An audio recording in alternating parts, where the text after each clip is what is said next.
అందరికీ నమస్తే మిత్రులారా. ముందుగా బీటీ న్యూస్కి స్వాగతం. జడ్చర్ల నియోజకవర్గంలో నవాబుపేట్ మండల్లో తీగలపల్లి అనే ఒక గ్రామంలో తీగలపల్లి నుంచి ఇక్కడ ఉన్న ఫ్యాక్టరీకి టైలర్ కంపెనీకి మొత్తము ఒక 1 కిలోమీటర్ డిస్టెన్స్ ఉంటుంది. ఇక్కడ ఈ ఫ్యాక్టరీ దగ్గరికి వస్తే మేము విపరీతమైన స్మెల్, అది ఎవరికి చెప్పుకోలేకపోతున్నాం. మేమైతే రియల్గా వాస్తవం చెప్పాలంటే ఆ స్మెల్ ఏ విధంగా ఉందంటే మొత్తం మొత్తం పోయి మైండ్కు డిస్టర్బెన్స్ అవుతున్నది వాస్తవం చెప్పాలంటే. ఒకసారి లోపల కూడా ఒకసారి చూపెట్టే ప్రయత్నం చేయండి అన్న, ఒకసారి చూడండి.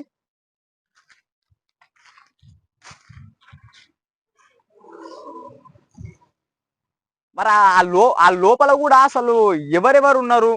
ఇక్కడ ఈ ఫ్యాక్టరీకి ఓనర్ కూడా ట్రై చేస్తున్నాము. ఎంతో అప్పటి నుంచి దాదాపు 10 నిమిషాల నుంచి ట్రై చేస్తున్నాం. ఫోన్ కూడా ట్రై చేస్తున్నాం కానీ స్పందిస్తలేదు. ఇక్కడ ఉన్న లోపల ఉన్న వాళ్ళని కూడా అడుగుతున్నాము. అడిగితే ఓనర్ ఒకసారి హైదరాబాద్లో ఉన్నారట అంటారు, ఒకసారి ఏమో ఏమంటారు మహబూబ్ నగర్లో ఉన్నారా అంటారు, నవాబుపేట్ మండల్లో ఉన్నారా అంటారు. కానీ ఇంత కూడా స్పందిస్తలేరు. ఫోన్ చేస్తే రెస్పాన్స్ కూడా అవుతలేరు. ఒకసారి మనం కాల్ చేసే ప్రయత్నం చేద్దాం మనము. The person you have called is speaking to someone else. You can wait or call again later. మీరు కాల్ చేస్తున్న వ్యక్తి మరొక కాల్ లో బిజీగా ఉన్నారు. మేము ఫోన్ చేస్తే లిఫ్ట్ చేస్తలేడు. వేరే వాళ్ళు ఫోన్ చేస్తేనేమో మాట్లాడుతున్నాడు బాగానే. చాలాసేపు అయింది ఇప్పటికి. ఎందుకంటే మేము చాలా ఫోన్ చేసేవాటి ఒక 5-6 మిస్ కాల్ అయినా పోయినాయి అతనికి. మేము వచ్చినప్పటి నుంచి కాల్ లిఫ్ట్ చేస్తలేడు అసలు. You can wait or call again later. మీరు కాల్ చేస్తున్న వ్యక్తి కట్ చేస్తున్నాడు, ఫోన్ కట్ చేస్తున్నాడు. మరి ఏమని చెప్పుకోవాలి? ఇక్కడ ఉన్న ఓనరు అసలు ఇతనేనా ఇంకా వేరే వేరే వాళ్ళను ఇక్కడ ఉన్న లోపల వాళ్ళని అడుగుతానేమో మొత్తము ఫ్యాక్టరీ వేరే వాళ్ళకి అమ్మేసినమాట అని మాట్లాడుతున్నారు. మరి ఎవరేం పట్టించుకుంటారు? ఇక్కడ ఉన్న స్థానిక ఎమ్మెల్యే అనిరుద్ రెడ్డి గారు కూడా ఇక్కడ స్పందించాలే కదా. మన నియోజకవర్గంలోనే ఉన్నది ఇది ఫ్యాక్టరీ అనేది. మొత్తము పక్కనే గ్రామాలు ఉన్నాయి. ఆ గ్రామాలలోకి వెళ్ళి మనం ఎవరన్నా అడిగితే మొత్తం స్మెల్ వస్తున్నదంట, విపరీతమైన స్మెల్ అంట. రాత్రి పడుకుంటే కూడా స్మెల్కు భరించలేకపోతున్నారంట. మొత్తము హెల్త్ ఇష్యూస్ వస్తున్నాయంట ఇష్టం వచ్చినట్లుగా. మొత్తము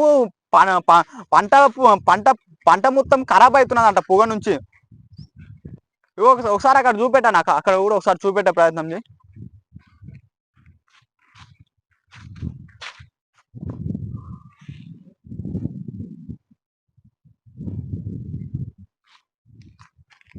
నైట్ టైం పొగ వస్తున్నదంట. పొగ వచ్చి గ్రామాలకు మొత్తము పంట చేనులకి వెళ్ళి మొత్తం ఖరాబ్ అవుతున్నాయి పంట చేనులు మొత్తము.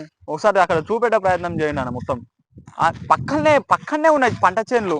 మొత్తం ఆ పొగ వచ్చి గ్రామాలకు కూడా వెళ్ళి మొత్తం ఖరాబ్ అవుతున్నాయంట. గ్రామాలకు కూడా వెళ్ళి పంట చేనులు మొత్తం ఖరాబ్ అవుతున్నాయంట. ఈ నియర్ బై ఇక్కడ ఉన్న ఏరియాలో మొత్తం డస్ట్ పడుతున్నది. మరి ఇక్కడ ఉన్న స్థానిక ఎమ్మెల్యే గారు కూడా ఏం తెలుస్తలేదా? ఎందుకు స్పందిస్తలేరు మీరు? మొత్తము రియల్గా చెప్పిన మిత్రులారా, ఓట్లప్పుడేమో మొత్తం గ్రామానికి ఇంటింటికి తిరుగుతారు. ఇటువంటి ప్రజలు ఇబ్బంది పడుతుంటేనేమో ఎవరు స్పందించరు. ఎందుకోసమని ఇక్కడ గ్రామాలకు వెళ్ళి మాట్లాడితే మరి ఎవరు స్పందిస్తలేరు అంటే ఎవరు స్పందిస్తలేరు దీనిపైన అన్నట్లు మాట్లాడుతున్నారు. ఒకసారి ఇక్కడ ఉన్న ఎమ్మెల్యే గారు కూడా ఒకసారి వచ్చి చూసే ప్రయత్నం చేయాలని కోరుకుంటున్నాము. ఇక్కడ ఏమంటారు ఇంకోటి వచ్చేసి ఇక్కడ ఓనర్ ఎవరో క్లారిటీ లేదు. ఫస్ట్ ఆఫ్ ఆల్ ఓనర్ ఎవరో క్లారిటీ కూడా లేదు ఎవరికి. మరి ఓనర్ ఎవరు, మరి ఎందుకోసం అని నడుపుతున్నారు? ఏ విధంగా ఉంది అసలు? డాక్యుమెంట్స్ కూడా కరెక్ట్ లేవు. డాక్యుమెంట్స్ కూడా చూపెట్టడానికి కూడా అటు ఇటు అవుతున్నారు. మరి ఓనర్ ఎవరు? డాక్యుమెంట్స్ ఎక్కడ పోయినాయి? ఇది ఎప్పుడు స్టార్ట్ అయింది అసలు?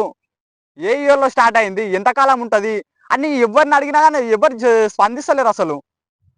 ఇక్కడ ఉన్న స్థానిక ఎమ్మెల్యే గారు తొందరలోనే వచ్చి దీన్ని చూసే ప్రయత్నం చేయండి. దీని ఓనర్ ఎవరో తెలుసుకునే ప్రయత్నం చేయండి. మేము కూడా మీతో పాటు ఉంటాం. మేము కూడా